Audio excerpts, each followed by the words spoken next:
E-bikes have come a long way. As everything in life, they're full-blown computers on two wheels. This just might be the benchmark for what a modern-day all-terrain e-bike should be. Fast, fun, smart, and powerful. Let's get into it. Actually, before we get into it, if you enjoyed this video and you want to support the channel, consider hitting the like button and subscribing. Commenting and engagement of any kind really helps the video. You can comment anything. E-bike, gotta go fast. Croissant. Whatever you want. Thanks. Oh, also, link in the description if you're interested in picking this bike up. Use the code below for 60 bucks off. It's an affiliate link, so you get your bike and I get a little some. It's a win-win. Okay, let's get back into it. So this one competes with the likes of any other fat tire all-terrain e-bike like the Velotric X Peak, link in the description for that, Aventon, so many others. I absolutely love the black and green. It's gorgeous. It looks tough, rugged. It has a presence to it even when it's not in motion, and I love that. Now this is the step through. There is a step over variant if you're into that for some reason. Build quality is fantastic. It's got good bones. Like there's no plastic here almost at all. Now let's take a look at all the numbers because this is a beefy boy. And it's got a smorgasbord of tech and features. Starting with the 48 volt 750 watt motor producing 90 newton meters of torque, paired with a 48 volt 14.7 amp hour battery that is IPX7 waterproof and UL certified, a torque and cadence sensor that you can swap in the menu or the app. Don't worry, we'll talk about all that in a bit. A USB-C charge port and a bell.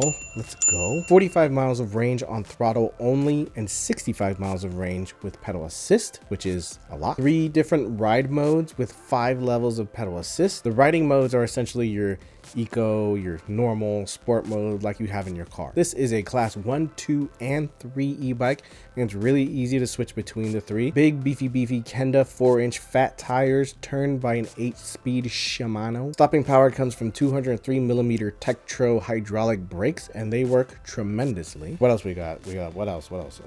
It's a lot, I told you. We got a 100mm RST fork with lockout. Nice big seat for a big old booty, and it's a suspension seat, which makes this one of the plushest rides. And just like my car, automatic front LED lights and brake lights with turn signals. You don't see that too often in e-bikes, but I'm so glad it's here. Probably the most bonkers set of specs here, right? It's only 75 pounds, has a 505 pound load capacity, and can tow up to 1,000 pounds. A damn bike. Like, that's crazy. Make sure you're subscribed because I absolutely will be putting that to the test. Now everything is controlled through the 3.5-inch full color LCD screen, and you'd think it's an e-bike, what would you possibly need to change? Tons.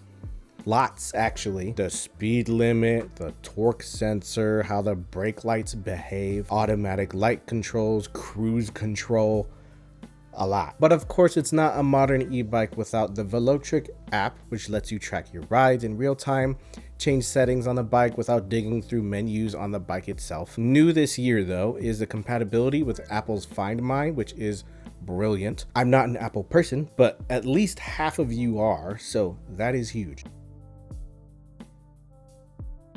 Okay, so let's talk about sensor swap, their newest innovation. The torque sensor has 2 modes, cadence and torque mode, which I haven't really seen in almost any e-bike yet. It's usually one or the other.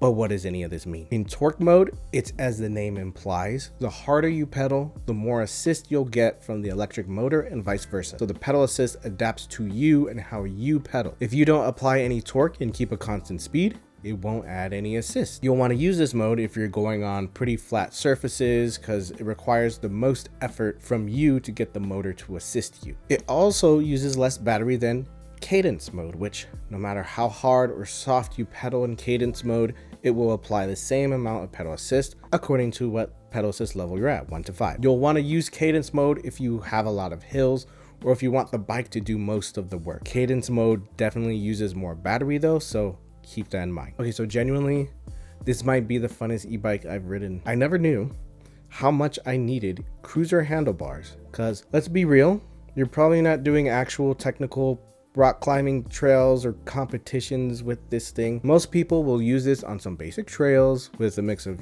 dirt, gravel, asphalt as they commute or get from A to B, or just on weekends for fun. But I never realized how most e-bikes in this category have straight handlebars, and it's kind of overkill for what this is, and it really doesn't let you be comfortable. Like, yes, I want to rip down these trails, but I want to be comfortable too. And this thing delivers amazingly. The suspension seat is a godsend. You know when you're gonna hit a dip and you do that quick stand because you know the seat is gonna send your spine through the top of your head? Right. That doesn't happen here.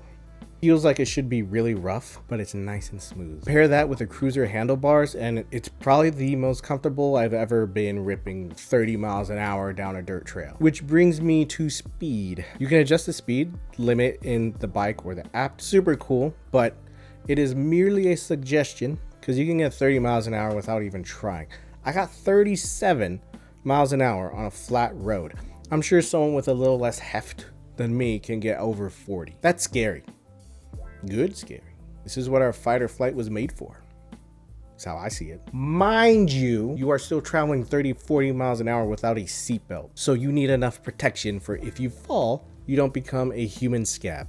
But the fact that it can do this consistently and safely is astounding. Yes, I'm going entirely too fast, but the bike never felt unsettled or that I was pushing it to do something it didn't want to do. It feels like it's on rails, no matter what speed I'm at, and that's not something I can say for every e-bike. It's really hard to think of actual criticisms here. They actually fixed my last complaint with the Fold 1, where the throttle was way too weak from a stop. It's perfect now. Not too strong where the bike is gonna rip away from your hands, but enough to get you going.